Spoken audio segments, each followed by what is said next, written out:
Good afternoon. This is June 29.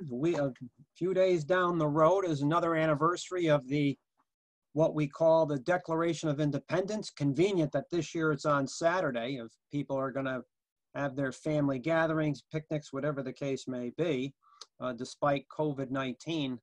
But this is another anniversary of the Declaration of Independence, or what it was really. The actual title is the Unanimous Declaration of the 13 United States of America. That's really the title. Thomas Jefferson is considered the author of same, but he was part of a committee of 5, which featured Ben Franklin from Pennsylvania, Roger Sherman from Connecticut, John Adams from Massachusetts, and several others. However, Adams is reputed to have stated that since Thomas Jefferson, among the founders, he thought had the best ability or the best talent with the English language, that he should be the final author. And so he will be. However, that document is also a declaration of war. It is a declaration of war against the ranking imperialist power of the globe, the British Empire. England, John Bull, the sun never sets on the British Empire. That is really chutzpah. And that chutzpah is really pronounced when when you understand that this is really not just a Declaration of Independence, you're actually proclaiming that 13 separate entities, colonies as you want to call them, that's how we were taught in school, but 13 separate entities, semi-autonomous entities, and jealously guarded their independence, their governmental makeups, their traditions, societies, all of a sudden now are banding together for common purpose, and that common purpose is to evict the crown or effect the divorce from the British Empire. And they're calling themselves there's 56 signers here from 13 colonies. Talk about cohesion. But this document is also a unifier, and I don't think that's explained too well. You know, when you go back into American history at this point, the American Revolution, you've already had Lexington and Concord in 1775. The Crown already had on their wanted list in 1775 Sam Adams and John Hancock, and so. But again, too, when you understand that this document's a unifier, it also follows a document that came out the year before. And this document is largely forgotten, invisible, disregarded. And I think some of that is because of the title. You know, the Declaration of Independence sounds acceptable, even to the point of being antiseptic. But then again, when you understand the real title of Jefferson's effort in 1776, the Declaration of the Unanimous Declaration of 13 United States of America, that document proclaiming themselves, a country at this point. Really, we haven't even had the Constitutional Convention yet. Yet it's an offshoot of a document that came out the year before. And this document, which appeared July 6th, 1775, and it's reputed to have been authored by John Dickinson from Philadelphia, as well as Thomas Jefferson from Virginia. And the document it was signed off on by John Hancock as President of the Continental Congress. It is longer than the Declaration of Independence, and for want of a better description, it's a trifle more militant, which to me is one reason why perhaps it's not taught in the schools in this country. It's forgotten. The document is the causes and necessity of taking up arms. That's a no-nonsense approach about where some of the founders think we are at this point in 1775. This is a no-nonsense approach. It's more militant. And interesting here, it is on the last page where you get that impression here. And this is how this document winds down here. In our own native land, in defense of the freedom that is our birthright. Get a load of that pronouncement, birthright, in which we have enjoyed till the late violation of it for the protection of our property, acquired solely by the honest industries of our father and forefathers and ourselves. Well, there's no mention here of taking land from the Indians. But anyway, against violence actually offered, we have taken up arms. We shall lay them down when hostilities shall cease on the part of the aggressors, and all danger of that being renewed shall be removed, and not before. They are telling you, some of these founders are telling you at this point that the time for taking to the streets, the time for carrying signs, the time for writing letters to the editor, they're over. There's only one thing, and one thing only, that's going to get them their independence, or that divorce from the crown, and kick the world's largest world's largest imperialists out of here, and that is to grab a gun and kill your fellow man. Now and you have to admit, totaling dead bodies does bring attention here, and that's where they're going to go. That's where they're going to go, because keep in mind at this point, this is 1775, the Civil War has already started. You know, the revolution is starting, but the Civil War has already started. The Tories and Loyalists against those other colonists, you can consider them as patriots. We can use that term, patriots. Of course, John Adams at one point stated, and I believe this was 1776, you know, not all the colonists were on board with independence. Many were against it. And John Adams said that 1/3 of the colonists were blue, meaning true blue to the cause. 1/3 were Tories, Loyalists. The other third, undecided. In other words, the fence sitters. You know, you're always going to have that in every situation. People who can't make up their minds. And so those who were considered patriots, those who are considered Loyalists or Tories, are going to try to push the undecided off the fence on their side of the field. But in the end, because this Civil War doesn't end when the revolution starts, some of this will be carried forward during the war, the American People's War. And that's what this is. The average, common, everyday Joe grabbing a rifle to defend his property and fight for what he believes in. That's what you're seeing here. Sure, you're going to have your Continental Army, and these people come from this army comes from the people. But the People's Army itself, which actually George Washington was not a fan of guerrillas. And it's going to be General Charles Lee, the renegade British officer who joins the revolution. He says, you know, look, George, you don't have an army to take the field against the world's mightiest army. One of the best things here is these guys behind stone walls, rocks, trees, you know, and this is how this is going to start. You know, you take a few pot shots at the British regulars and then melt back into the forest, and British America is heavily forested at this point. And so so when you look back at Americans in 1775 and 1776, talk to a Vietnam vet. What do you think the VC was doing in 1965, 66, 67, and so on? Some of them would open up from the jungle, and then they're back in their villages. You know, Americans are not any different here. You know, they're meeting the British on the streets at 10, 11 in the morning. By 4 o'clock, they're back home picking their potatoes. That's People's War. That's guerrilla war. And another aspect of this, this is almost laughable. You know, when you read in the newspapers in this country, and you hear government pronouncements every so often, how bad the Iranians are for being state sponsors of terrorism and supporting terrorist groups and so on and so forth.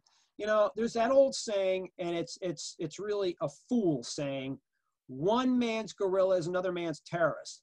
That is one of the most misunderstood phrases in history. Guerrillas and terrorism, you can't split the two. Guerrilla groups resort to terrorism. That's a poor man's weapon. It's also the rich man's weapon or rich nation's country. What do you think terror bombing is? It's the same thing, state-sponsored terrorism. However, getting back to the colonists, yes, they perpetrated some of the most heinous of acts against the Tories, and vice versa. In fact, Crane Brinton, in his book, Anatomy of Revolution, which if you want to understand revolution is a book to read, Crane Brinton's Anatomy of Revolution, and on page 175, he relates an incident that happened not too far from here, originating actually in New Milford, when patriotic colonists found they had a Tory in their midst, and they descended on his farm and took him under gunpoint. And they made him carry a goose from his farm up to Litchfield, which is a 20-mile hike. And when they get there, there's a boiling vat of hot tar in the offing. And what they made this guy do is pluck the goose that he had hauled 20 miles, stripped him naked as a jaybird, then hit him with that boiling tar, and then hit him with the feathers. Now, what would you call that? Terrorizing? How about torture? And so when I read in the papers today, or hear on the news how bad Iran is for perpetrating terrorism, and let's grow up. That's the human condition. That's what people do. End of discussion. They've done it, they still do it, and they're always going to do it. It's not going to change. If somebody wants something bad enough and there are people in their way, they're not going to resort to niceties. They want what they want. Well, that was the colonists. In fact, you can go down south during the late 1770s, getting into 1780, the guerrilla war that went on, South Carolina, Thomas Sumter, Francis Marion, the swamp fox, hit the British, and then go back into the Carolina swamps. That's what these people did. And again, what do you think the VC were doing? Hit the Americans, hit the South Vietnamese army, then go back into the Mekong River Delta. It's the same thing. There's no real difference here from 1779 to 1965. It's basically the same thing. It's been repeated over and over again. But the Tories did the same thing. However, it's irksome that the People's War is not given its proper due, not given its proper place in the Battle of Yorktown, because actually some of these guerrillas began to force the British Army out of the South, so that was closeted up in Yorktown. And that, again, is forgotten here. And so the British could not contain the People's War down in the South. Even children are used here. Children, 5, 6, 7 years old, they're not schlepping weapons. They're not carrying explosives, but they do have their eyes and their ears open. And they tell their parents or some other responsible adult who's involved with the guerrillas. They tell the guerrillas, and the guerrillas take it from here. Now, I find it fascinating how history repeats itself. It's not exact, but it repeats. Mao Zedong picked up on this, and even during the war against Chiang Kai-shek and the People's War against the Japanese occupier during the Second World War, Mao, children as young as 5, are information collectors. They keep their eyes and their ears open. And then with that, they tell their parents, who in turn, it starts the chain up to the guerrillas. The guerrillas take it from there. And so children, as far as being agents, let's put it that way, agents, are part of the guerrilla network. Now, of course, that brings up the discussion here. Does that make children as young as 5 or 6 legitimate military targets? Interesting, soul searching to do there. But again, this went on here, and we don't really teach this. And I think when you take a look at that Declaration of Independence, and when you understand what the people themselves, forget the Continental Army for now, I'm talking the people themselves, what they're doing, makes you more appreciative of the effort. Now let's understand something else of extreme significance. Just prior to the Declaration of Independence, the British were pulling their troops out of the countryside and putting them in the cities. Well, that goes back to the French and Indian War. The governments are no different than the private citizen from the perspective that they borrow money too. And the Crown borrowed heavily for the French and Indian War. Now, interestingly enough, in 1767, it was costing the British Crown £75,000 to station troops in North America. but because of the French and Indian War, which is really part of that 7 Years' War. Because besides fighting the French here with the Indian allies that the French had, and then the British using the colonial militias, the British are also fighting the French in India, colonial India. You know, the British are really beginning to take control of that, what's the crown jewel of the British Empire. And so that's a large war. It's on 2 different continents, which Winston Churchill called the world's first world war. I don't know if I kind of agree with Churchill's assessment, but I'm not going to argue with Winston. I'm not going to do. But the fact of the matter is, by the time the war is over with, 1763, from 1757 to 1763, it's costing the British Empire to station troops in North America 350,000 pounds. That's a 5-fold increase. Now, do you think the Crown is going to expect the British taxpayer alone to pay for that? No, of course not. Of course not. So this is when you begin to get the Tea Act, Sugar Act, the Townshend Acts, the Intolerable Acts, where they expect the colonists to foot the bill. Of course, too, interesting here, one of those acts is never really discussed, the Currency Act of 1764, because if you understand some of the colonies, they were printing their own money. The Navigation Act, 1757, did not quite allow British gold and silver to be exported to the colonies. Well, if the banks want to be paid in gold and silver, and gold and silver is at a premium here in the colonies, how do they expect the colonists to pay the taxes and the fees that these acts are going to engender here?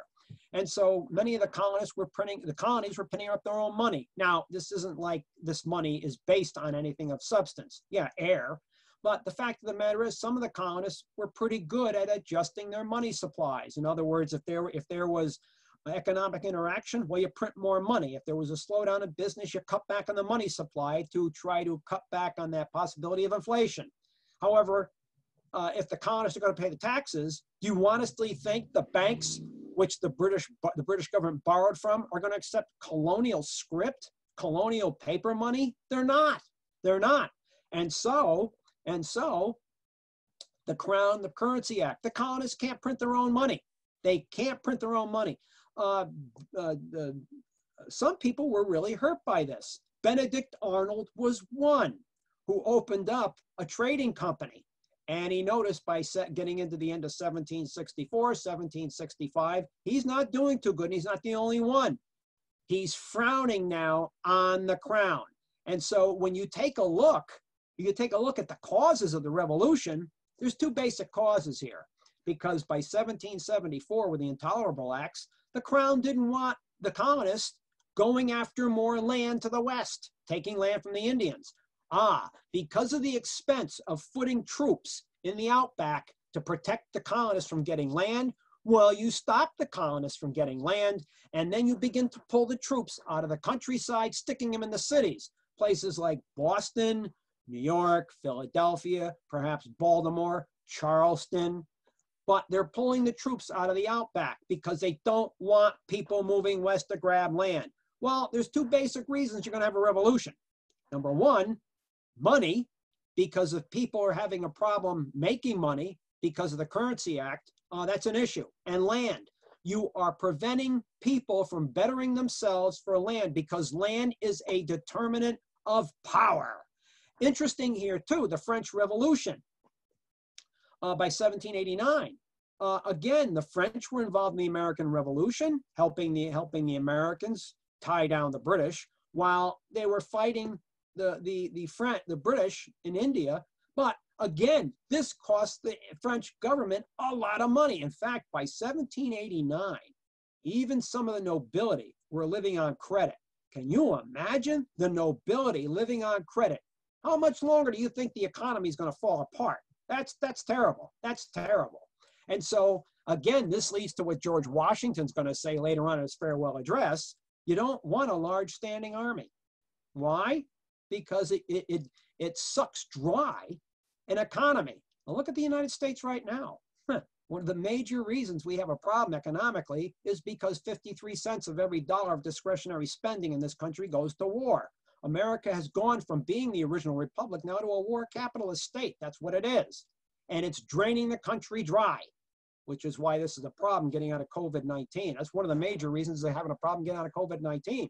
But the fact of the matter is, back in the day, the time of the Declaration of Independence, you are seeing here at this point where, yes, by 1774, 1775, the fighting between the colonists that want that divorce from the crown and those that don't want the divorce is beginning to start. And here, as the British are pulling the troops out of the backwater and sticking them in the cities, you are beginning to see in an autonomous fashion, there's no schedule for this, in autonomous fashion, that some of the colonists, depending on where they are, of course, among the 13 colonies, are beginning to rise up, push out crown-appointed administrators, and taking local control. These are called committees of safety or committees of public safety. They are exerting local political control. Now, this is a revolution from the bottom up, not the top down. But someone's going to have to control this eventually. But that's what you're seeing here. And they're going to organize their own militias to protect these political satraps that are starting up. Now, these are autonomous. They're not being guided by central control. But the plague is that they are rising up. And so crown-appointed administrators are being pushed out. And now colonists are taking local control, the local control they want. You saw the same sort of thing happen here in France. 1789, the Bourbons, King Louis XVI is losing political control, and the new National Assembly, which later becomes the Constituent Assembly, is filling the void by asserting control. However, in the outback, in the country, and as well as in other cities and in small towns, you are seeing uprisings among the people, peasantry, the sans-culottes or working class, even the bourgeoisie, lower and upper. They are pushing out crown-appointed administrators and asserting local control. Federations, they're called. Let's add another example. 1917, February, St. Petersburg or Petrograd. You see here what began in 1905 is now coming to fruition in February 1917. And you see in Petrograd, after that disastrous summer offensive in 1916, that caused 1 million Russian casualties. And now the people have had enough of this war, big war, what we call the First World War. And so by February 1917, the uprising starts in Petrograd. And here you see workers and soldiers rising up to take political control of a city block or some small portion of the city. And this begins, again, another plague here, a political plague, leaches into the countryside. And you're seeing peasants doing the same sort of thing, rising up, taking local control. And of course, the peasants want the land. And so they're burning down some of the palaces and killing some of the landed gentry to get the land. But you see here these groups of workers and soldiers, peasants rising up to take local control of the area they're in. These are called Soviets or councils. It's the same sort of thing. Soviets, federations, committees of public safety. They are related here. The people are rising up against authority to assert local control. And they all have one thing in common here too. What is the unifier? Well, you go to France, it's going to be the Constituent Assembly, because as the Constituent Assembly, through universal suffrage, admits more peasants and more working class and more lower bourgeoisie in, they are going to tie up what's happening in the countryside. Russia, 1918. You see Lenin, that's more of a talk on its own, but Lenin in January 1918 brings in the Red Guard, takes control of the Diet or parliament to you, and then asserts the dictatorship of the proletariat. But that's the unifier. Come back to us in 1776. You have 13 colonies, 13 autonomous entities, 13 entities that like to jealously guard what they think is theirs that makes up that autonomy. Well, you can't have 13 autonomous states or entities think they're going to win a revolution. That's not going to happen.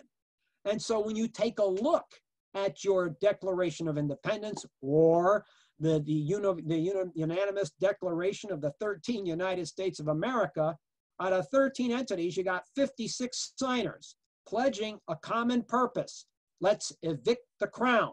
Then we can discuss later on what we're going to do post-occupation. And so that will lead to the revolution. But the People's War continues. Now, interestingly enough, this document, when you see what happens after Napoleon collapses, that document written by Jefferson, 1,400 words, is a marvelous piece of literature, as was much of what your founders wrote. It's when you go back and you read your founders, they were very, very much educated in the English language.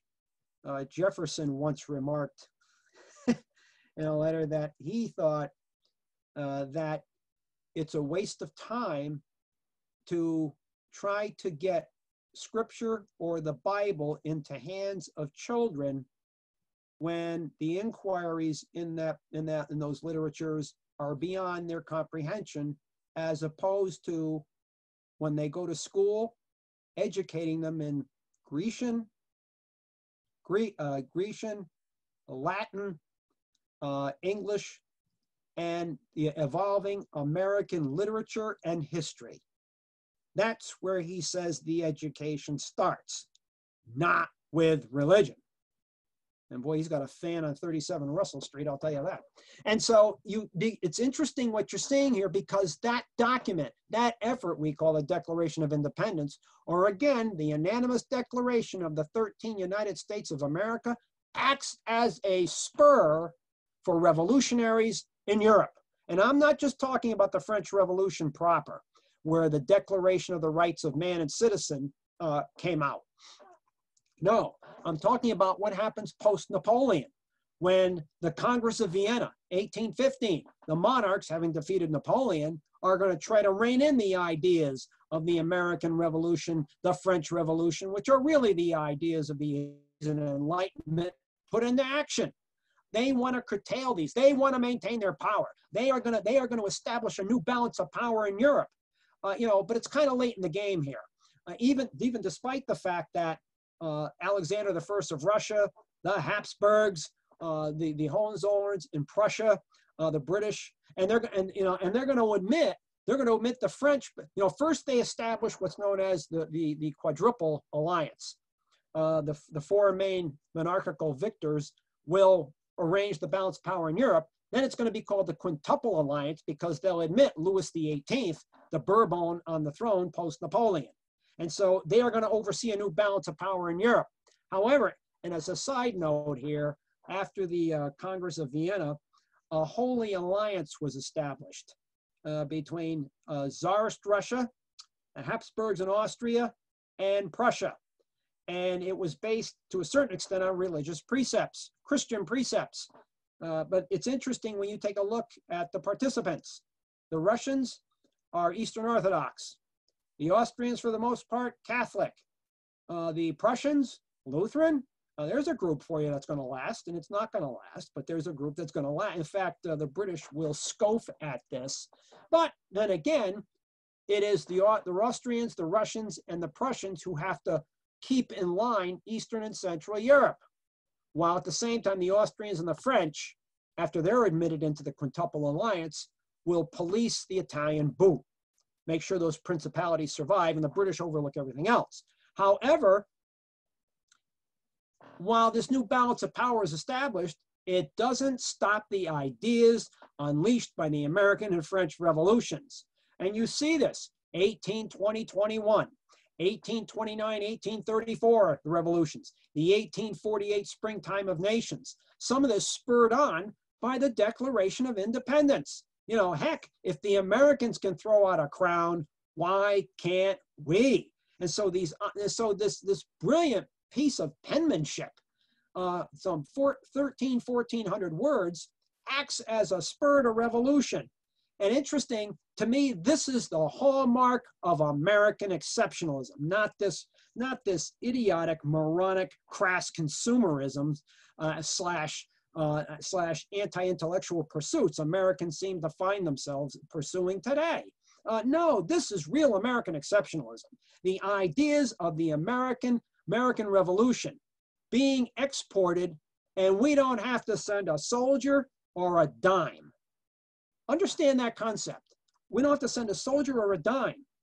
The words, the wonderful literary prose in this article helps to foment revolution overseas. In fact, you can go beyond that. How about 1945, when on September 2nd, you know, this September 2nd marks the 75th anniversary of VJ Day, the surrender of the Japanese. However, in August, I'm going to start a 4-talk set on that day.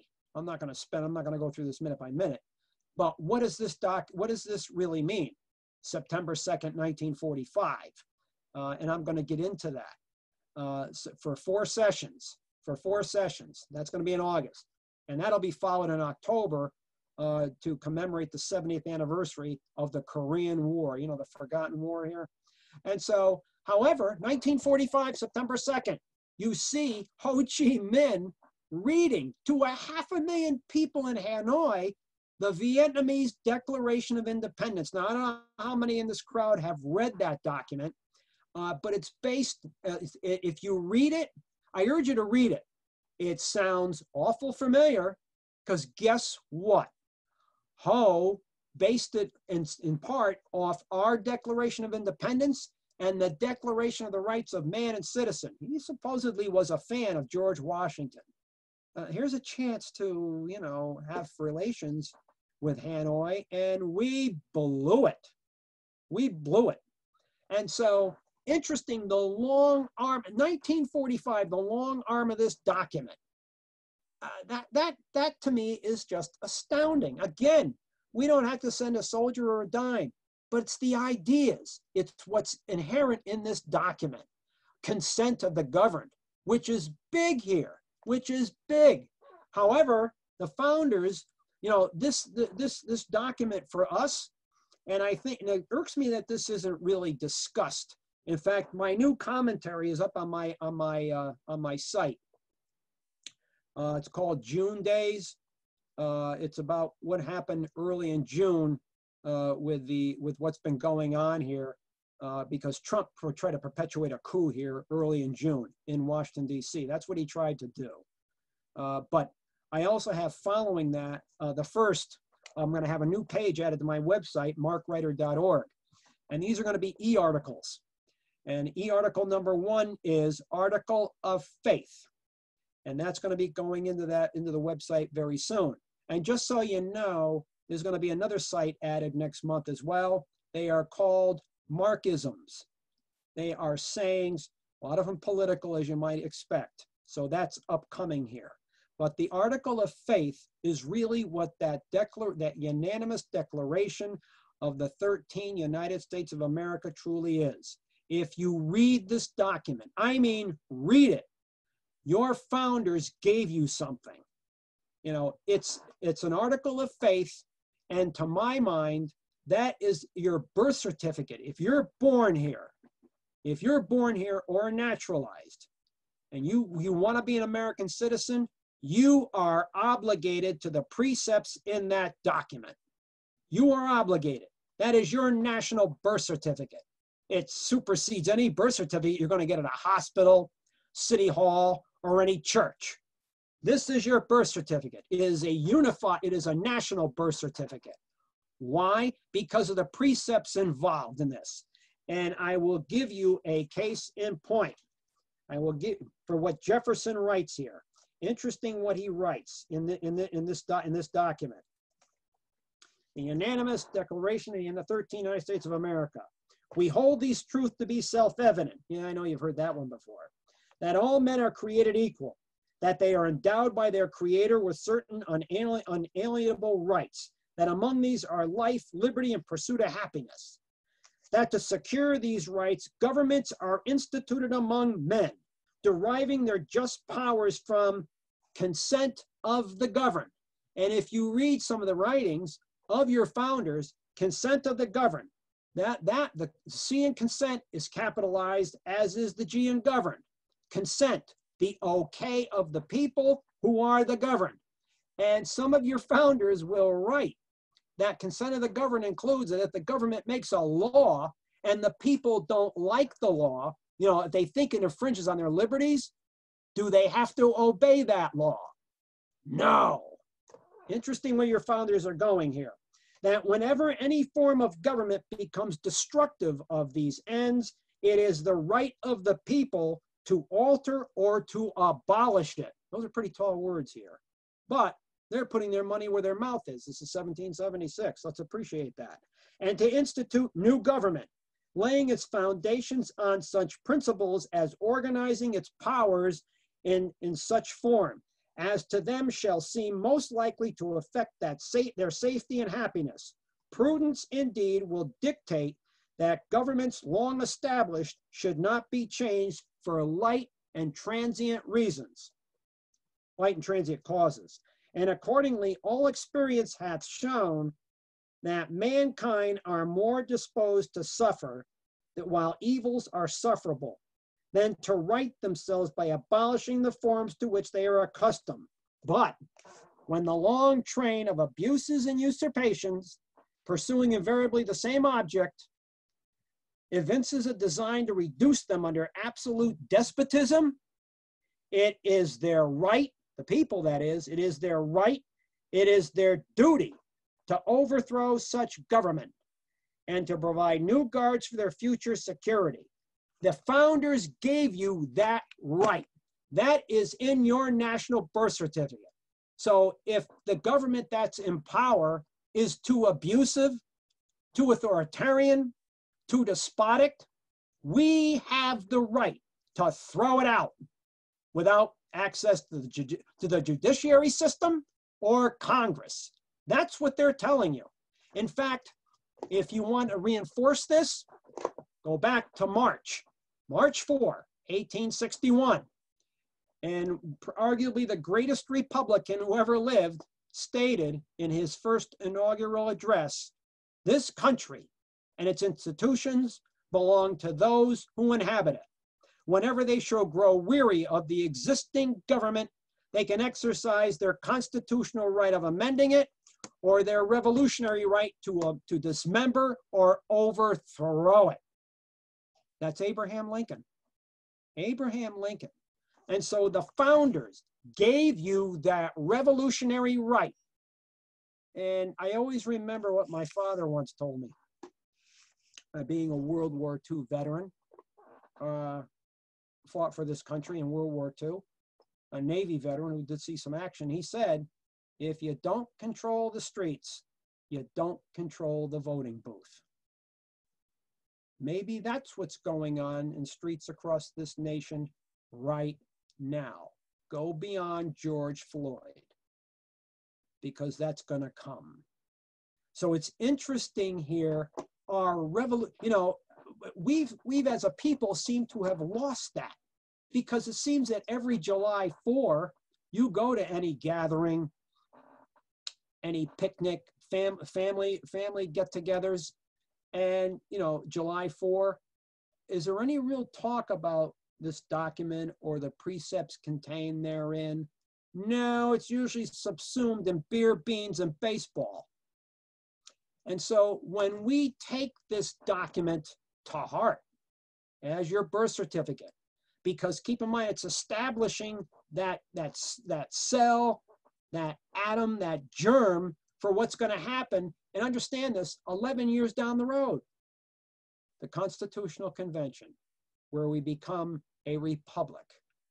We get our government, an limited elective system of representative government known as a republic, not as a democracy, republic, with its attendant Bill of Rights.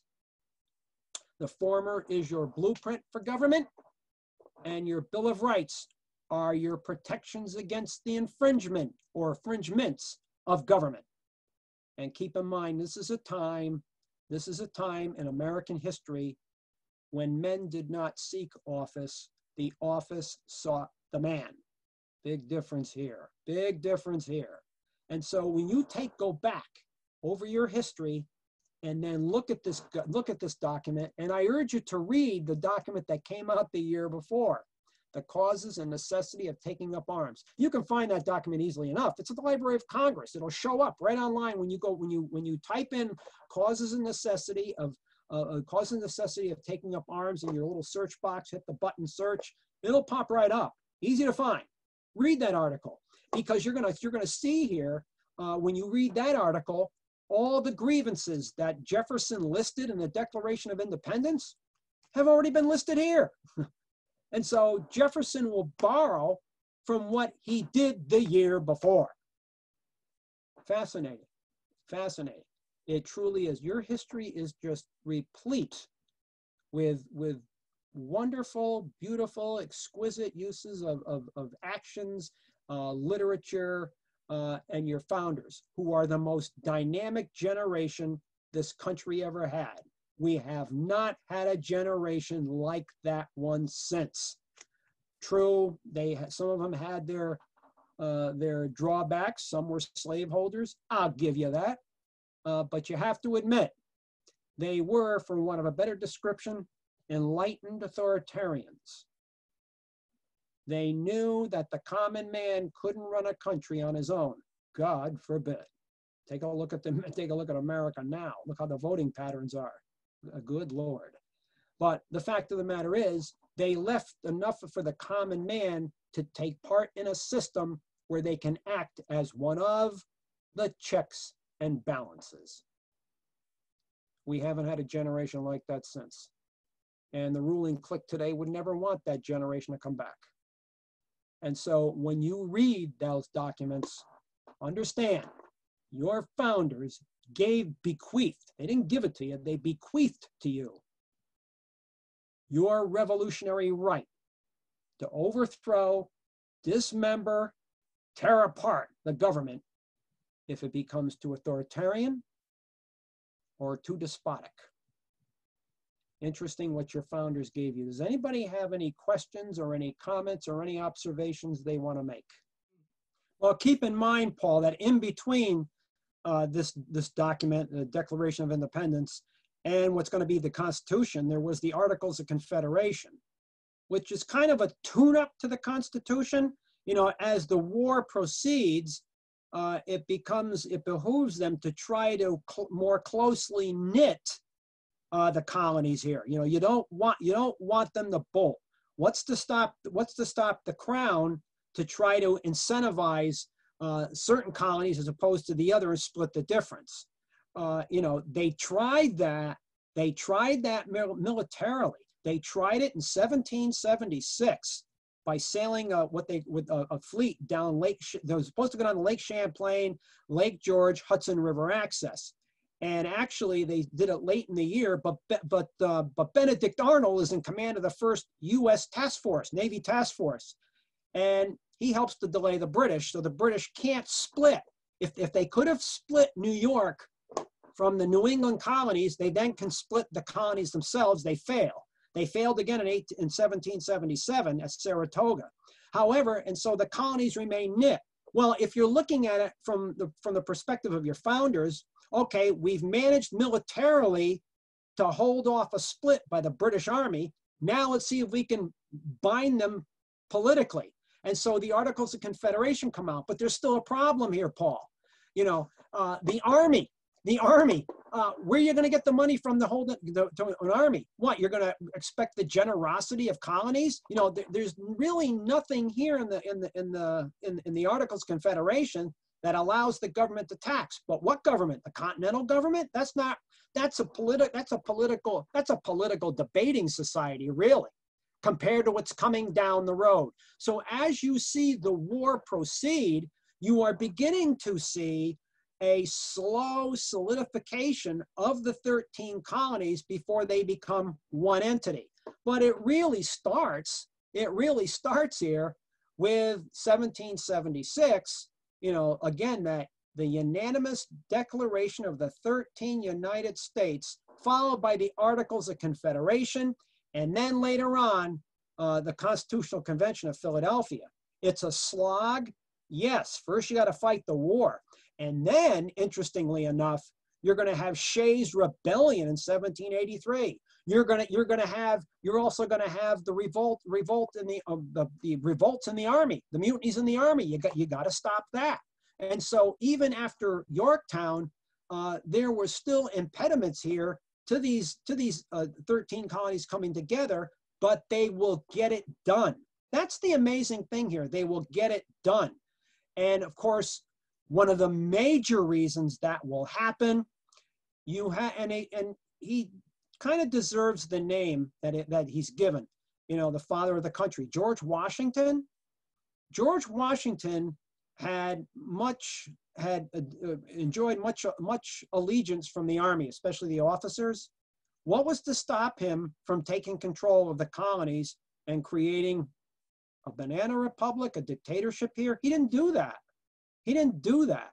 And so documents like the Declaration of Independence, like the Articles of Confederation, and then following by the Constitution and the attendant Bill of Rights, you see here, we don't go the route of Rome with a Caesar, or Britain with an Oliver Cromwell, or what France is later going to descend to, Napoleon.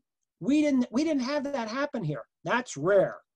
And so again, when you go back to this period, 1775, 76 to 1787, I don't think Americans appreciate, they're blessed.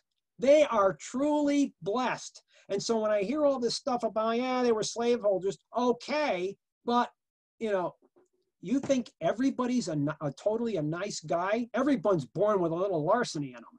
They are. And so, but you have to admit, you have to be enamored with what they accomplished. And so when you take a look again at the Declaration of Independence, Articles of Confederation, and then the Constitutional Convention, yeah, the Constitution is really your rule of law.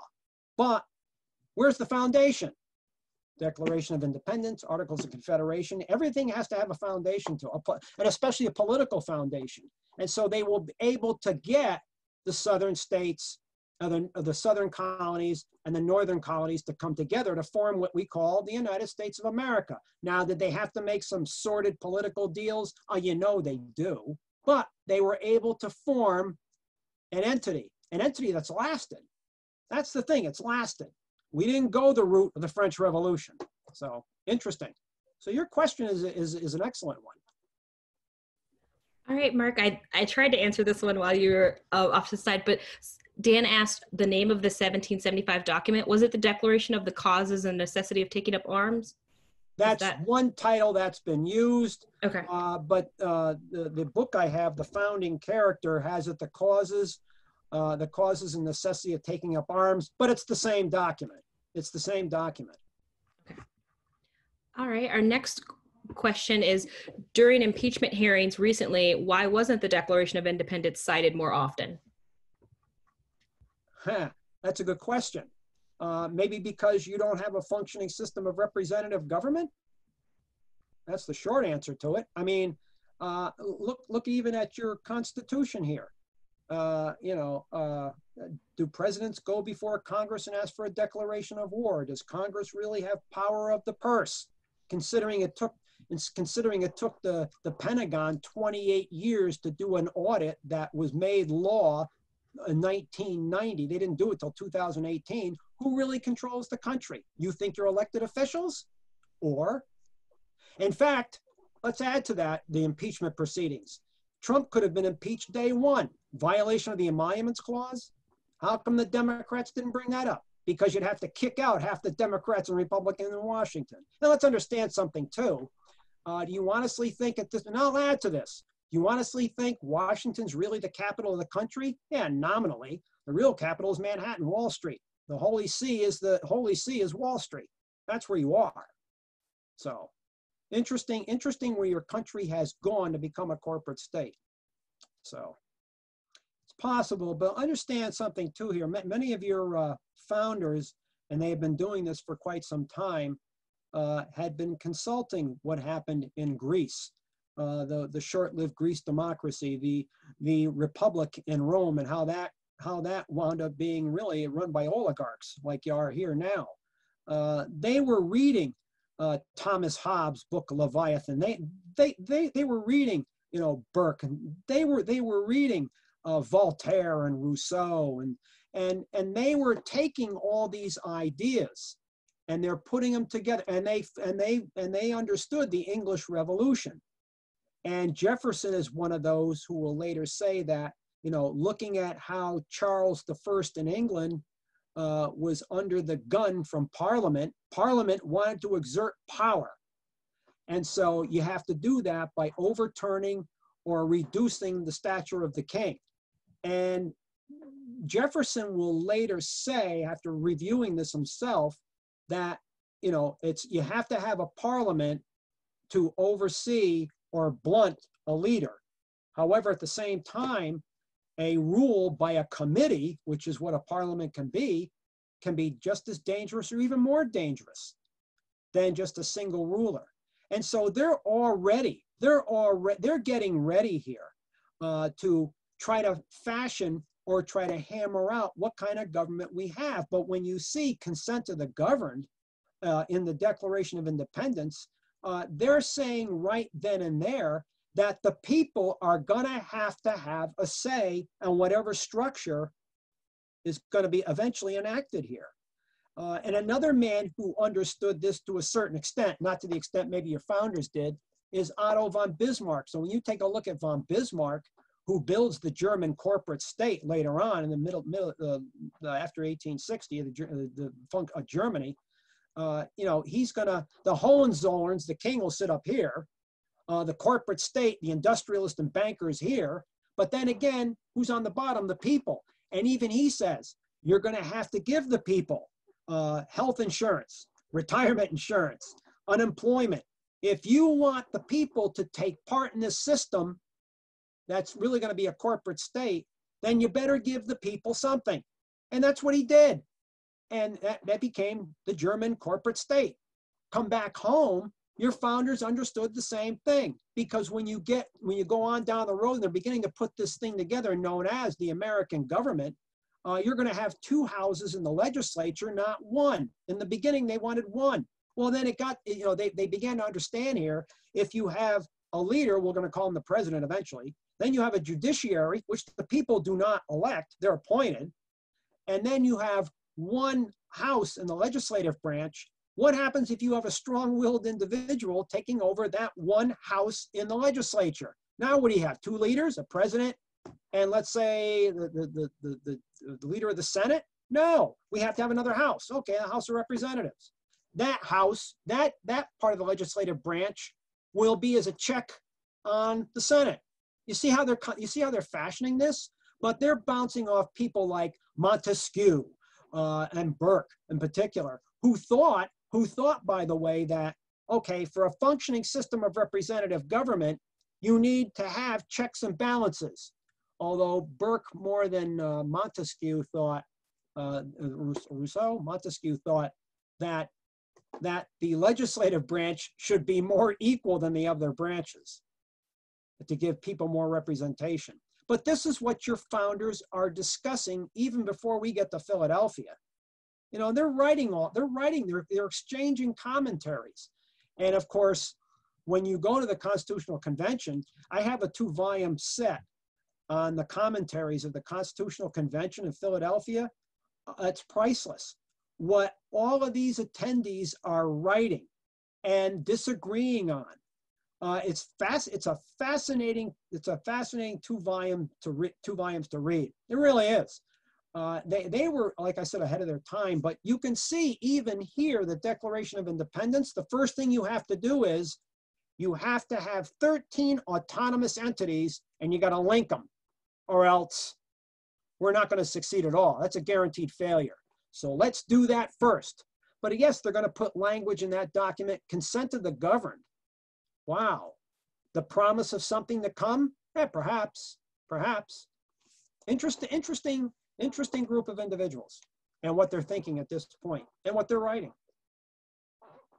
Of course, one more point, when you read your founders, and I urge you to read them, you're not just getting history and politics. It's an English class. That's what it is. It's an English class. And they're using proper English, and it's the way they're, because Edgar Allan Poe is my favorite writer. And to me, no writer in American history had such an imagination and command of the English language like Poe. But your founders too are along those lines. They knew how to wield the English language. They really did. And so, but what I'm saying here is, how much of a regard is there for the English language today? Have you read some of your emails lately? It's tragic what's happened to the English language, the ability to communicate with each other. Letter writing was an art at one point. Now what do you got? Tweets? Well, just look at the tweets from a certain individual in Washington. Right. And it's more than just one individual here too. I mean, read some of the tweets going on here, which is why, I've been criticized by some, Mark, you got to get on Facebook. And my answer to that is, I guess Facebook can be fine, but I don't need to know when everyone's blowing their nose. The other side of the coin here is, I made the comment at another talk. I said, Facebook is perhaps fine, but people should spend less time on Facebook and spend more time with their face in a book. They'd be better off. Right. I don't want to monopolize, but can I ask another question? You most certainly may. Going forward 80, 90 years, when you read some parts of the Declaration, it sounds like a justification for the southern states to secede if they think they're being abused by the government. I don't know how often that came up, if they use that argument, or is that, so how does that play together? You just brought something up here, yes. But also you get that with the 1798 legislation passed in Virginia and Kentucky, where based on what happened with the sedition and the Alien and Sedition Acts that the Federalists got passed to rein in the Democrat Republicans, because by 1796, 1797, some of the French were coming here to escape the French Revolution, and Federalists didn't want them here. Gee, does that sound familiar? Illegal immigration, right? And we're back to that one. And because they figured Democrats, Republicans were Francophiles, as opposed to Federalists being Anglophiles.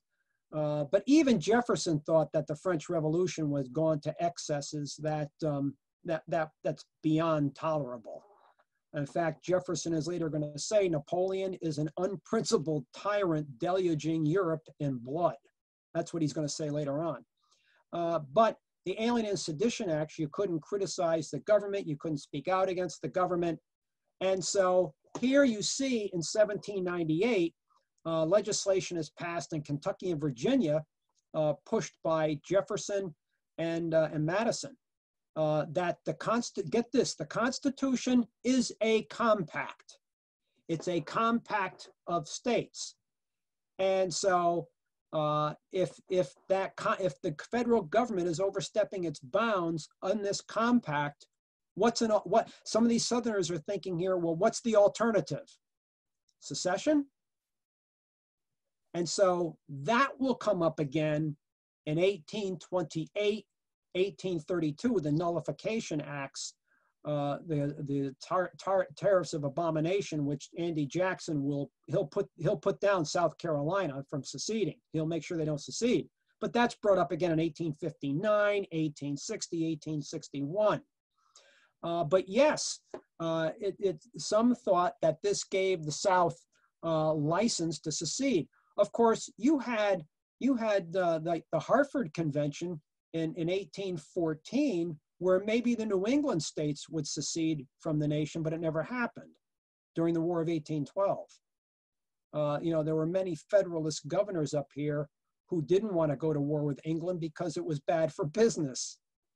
They made their living on shipping, shipping charges, freight charges, shipping goods overseas, so on and so forth. And the war was cutting back on their profits. And so, yes, you've seen, but interesting here, now that you brought it up, when you look at the South, and then you look at what they do in 1861, erecting the Confederacy, they bill themselves as what? The real defenders of states' rights, Mm-hmm. the real defenders of the United States Constitution. However, when you read the Confederate, and that's an interesting document to read too, the Confederate version of the United States Constitution, a lot really isn't changed, Paul. But unlike the US Constitution, there are a number of references here to slaves being property, and that no state government or the national government of the Confederacy can do away with that type of property. And so when I hear some Southerners defending defending the Confederacy as the real defenders of the states' rights and the defenders of the Constitution, that's a white supremacist defense, because 40% of the population are what? Black. And what are they? Are they considered human beings? No, they're considered living and breathing property. And so this notion that the Southerners were the real defenders of the Constitution, and they're seceding to defend states' rights, okay, if that makes you happy, go for it. Well, it sounded better than saying that they were about maintaining slavery. Right.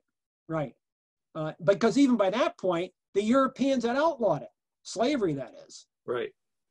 But they're not averse to buying cotton from the South, are they? It's cheaper because you're not paying the workers. If you want to call them workers, slaves. So interesting. Well, that's another aspect too, really quick. The 3/5 compromise in the Constitution. Even at the founding of the country, Paul, there were more people living up north than there were down south. Whites, that is. Yes. And so to make sure the South will adhere to the Constitution, stay in, you have the 3/5 compromise. Okay, so Southern representatives can count 2/3 of the charges and bondage below the Mason-Dixon line towards representation in Congress. Now, there were about 660,000 slaves in this country at the time of the Constitutional Convention of 1790. And so 420,000 of them can be counted toward representation for Southern representatives in the House. And yet those people being counted towards representation can't vote, can't display their opinions, can't take part in any way, shape, or form in the politics of this country. Talk about having your cake and eating it too. No. Yeah, that really seems like a devil's kind of a deal to get the Constitution through, maybe, right. That because they allowed them to count the slaves towards the number of representatives for the white people, but the slaves were in no way represented. The people right. whose their numbers determined or added to the representatives, but they were not represented in right. any way. Yeah. Right. They're just bondsmen to that concentration camp system below the Mason-Dixon line. That's basically what they are. And yes. That's what that plantation network was. It was a concentration camp system. I call it the American Gulag. Mm. That's what I call it. Talk about Stalin. But it is. It's a Gulag system. It's a Gulag system. And so, and that's another aspect here, not to belabor the point. And so when you see today, all of a sudden now, it seems that some people have had an epiphany here about ripping down the Confederate battle flag or the stars and bars. Oh, let's understand, that's fine, okay, I understand that, but let's understand something.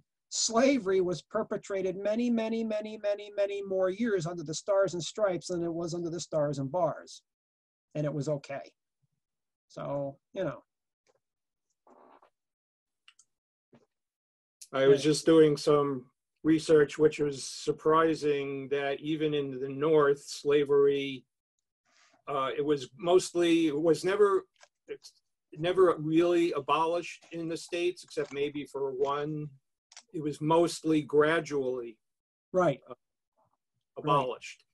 Right. Yeah, because of the industrialization and financialization of the North. You know, as you know, when the country is formed, you have two doctrines here. There's the Jeffersonian doctrine, which is that the farmer is the salt of the earth and actually the true defender of limited, representative, elective Republican government. That people who dig in the dirt, and that's emblematic of the American Revolution. Land is a determinant for power. You control the land, you control the agenda. And so Hamilton has none of this. He says, no, you know, he sees the future of the country as industrialization / finance. And so these are the two doctrines that really set the stage for the war that's going to come, 1861. And so, however, the Southerners will take the Jeffersonian notion and stake slavery on it because of the fact they have their plantation system. And keep in mind, unlike when Jefferson was alive, you know, unlike when Jefferson and Hamilton were among the founders as we're building this country, by the 19th century, agrarian capitalism is really, really a big business here. I mean, it's a big business even by this point, by the American Revolution, but it's really becoming a really big business here. And so you have agrarian capitalism in the South, industrial capitalism developing up north. And by 1860, 61, there are many Northern businessmen who don't want slavery because their fear is that there was a man by the name of DeBow who said, and he's a Southerner in Louisiana, Paul, he said, what we ought to do is diversify our economy. Okay, we keep the cotton and the sugar and the tobacco and so on and so forth, but we industrialize.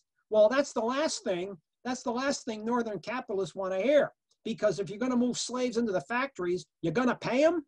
No, they're not paying the wage earner up north.